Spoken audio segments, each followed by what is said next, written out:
Let's talk about bad cars that were produced. Whether they were too expensive, too unreliable, or downright hideous, we're going to shine a light on some of the worst cars produced between 2000 and 2010. Now, these cars on this list, most of them I've either driven or know someone that owns one. So I will be harsh on some of these cars, and if one of you guys just so happen to own one of these cars on the list, no offense to you, I'm just sharing my thoughts and experience with these particular models, and also what the general public has to say about them, as well as typical consumer complaints regarding these vehicles. So without further ado, let's go ahead and jump right in.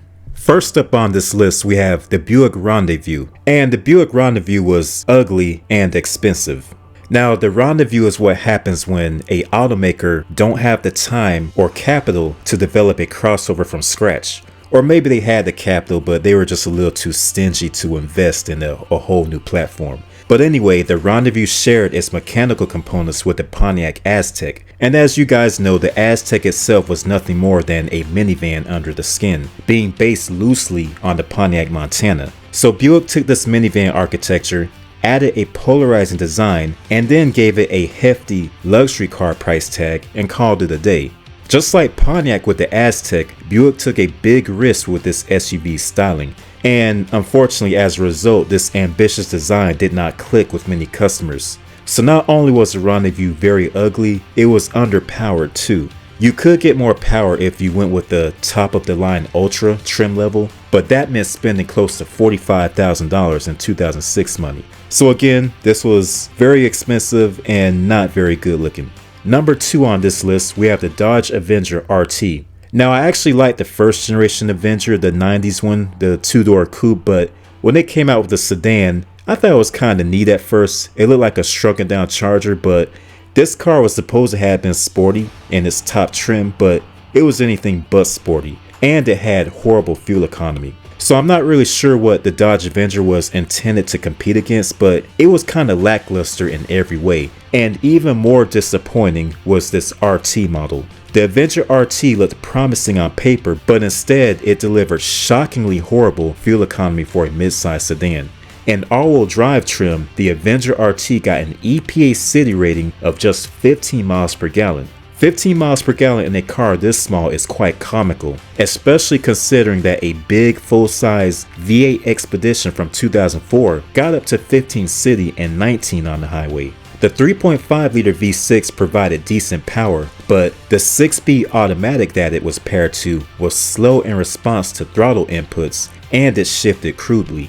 And even more strange, if you got the all-wheel drive, you did not get the RT's sport suspension. Now, for 2011, Chrysler's 3.6-liter V6 replaced the 3.5, and this gave it some much-needed performance, and it helped out the fuel economy. But still, customers complained about the overall terrible drivetrain, a cheap Fisher-Price interior, poor fitting panels, and overall below-average reliability. Either way, these cars did not meet sales expectations, and many buyers that considered one, they just went ahead, spent a few more $1,000s on a V6 Charger instead. Since we're on the topic of Dodge, let's go ahead and talk about the caliber. So Chrysler did what it could with what it was given. So pretty much the engineers that were creating this vehicle, they were forced to develop a compact car by using existing and relatively outdated Mitsubishi architecture. And using this outdated Mitsubishi stuff, that was pretty much a way to reduce costs. But anyway, Chrysler built the Dodge Caliber, and let me tell you, this was the loudest, crudest, and cheapest feeling compact car I probably ever driven. Okay, maybe I'm exaggerating a bit, but this car was definitely unrefined and rough around the edges. So when you're sitting inside the Caliber, you would notice that this car also had a cheap Fisher-Price interior. The plastic quality was something you would see in a mass transit bus, and the seats were not much better either. Shapeless and very unsupportive. And the worst part was probably the engine. It had these quote-unquote world engines, and these engines were being co-developed with Hyundai and Mitsubishi. And these so-called world engines proved so crude that Hyundai stopped using them in their products not all that long after they were introduced. Another thing I'd like to point out is the Caliber's disagreeable CVT transmission. This transmission seemed as though it was designed to make more noise than to do what a transmission was supposed to do. I've driven several Neons, and quite frankly, I prefer to drive those any day of the week over the Caliber. Now, to be fair, let me say that the current offerings of South Korean cars are way ahead of what they used to be. The Amante was a step in the right direction for Kia. I mean, it targeted buyers who would consider an XG350, or someone who wanted a real luxury car but did not necessarily have the means for one. This full-size Kia bridged the gap with Mercedes styling up front and Honda build quality for the interior. Unfortunately, it had a soggy suspension, and this soft suspension led to excessive body roll when making sharp turns. And more unfortunately, it had a very unenthusiastic V6. So you're probably wondering, what do I mean when I say unenthusiastic? Floor the accelerator in this car and you will eventually go from 0 to 60. To be blunt, this car left much to be desired, and it came at a base price that could get you a fully loaded Accord or Camry at the time. But going back to the exterior, this car had a very awkward roofline, specifically towards the rear, but the front end takes the cake. It looked as though the designers of the Amante took the front fascia of a 1990s E-Class and grafted it onto the front of this car. So this model got a spot reserved on the ugly car list. Oh boy, so the Amante was pretty bad, but I think the Sebring got it beat. This car looked as though it was designed by SpongeBob SquarePants. And it was poorly built too. When the Sebring first came out in 1995, it was in the form of a two-door coupe. Then in 1996, the convertible was introduced. Both Sebring variants effectively replaced the aging LeBaron. The convertible, however, did not share any parts with the coupe and was instead based on the Chrysler Cirrus. So by the final generation of the Sebring, this is what we ended up with.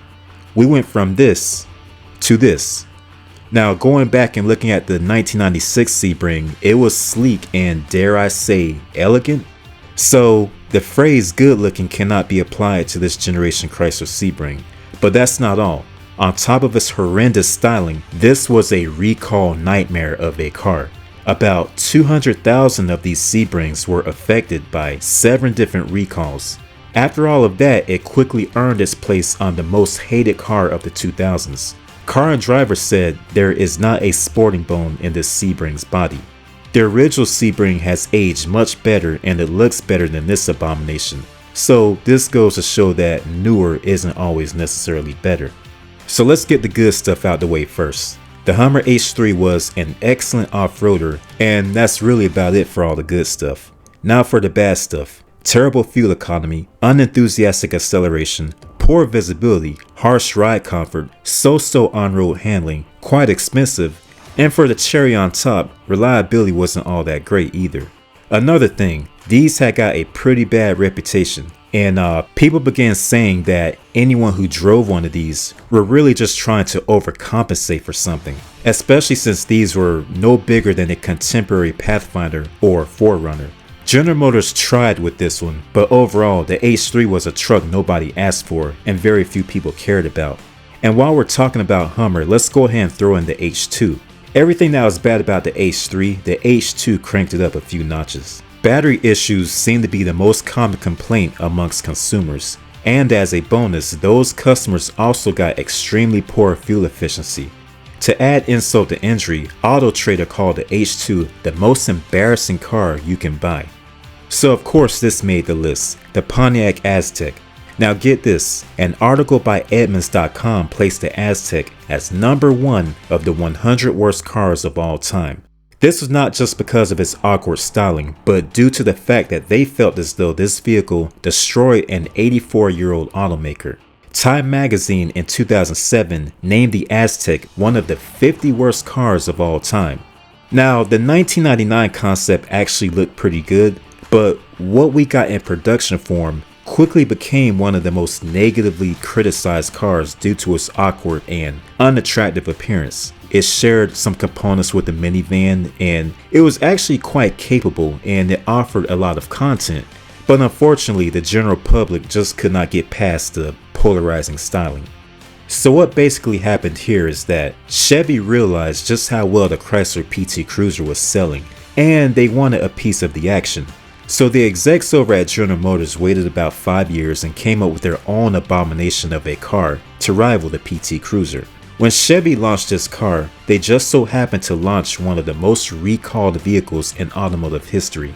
More people remember the PT Cruiser because initially they did sell quite a few of them. The HHR, on the other hand, was kinda like a PT Cruiser, but was bigger, uglier, and somehow worse overall, which is kind of ironic, especially since both of these cars share the same designer.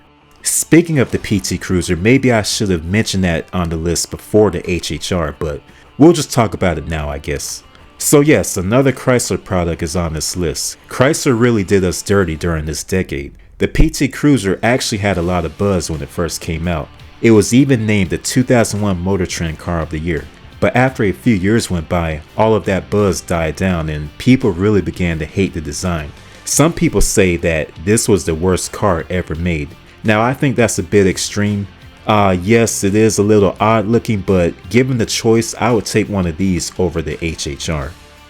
Yes, Saturn. Now Saturn got off to a really good start in the early 90s. By 1994, they were ranked as one of the best-selling American car brands.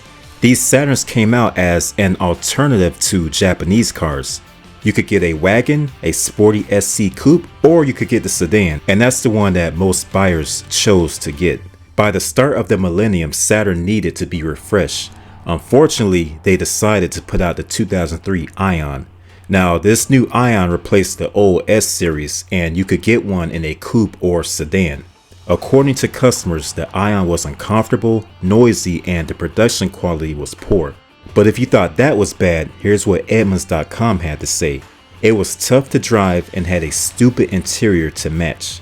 Harsh words indeed, but they also said, kick it and your foot could get stuck in the gaps between the plastic body panels. Well, as far as competition, that didn't help either, since Honda and Toyota had excellent products in the small to mid-sized car market. This car had generated a lot of buzz at first, but all of that buzz was quickly negated by GM problems. For example, the plastic body panels. They would expand and contract at different rates, become brittle in sunlight, aged poorly, and looked even worse once they began to crack. A GM insider referred to the Ion as the second worst car of the millennium.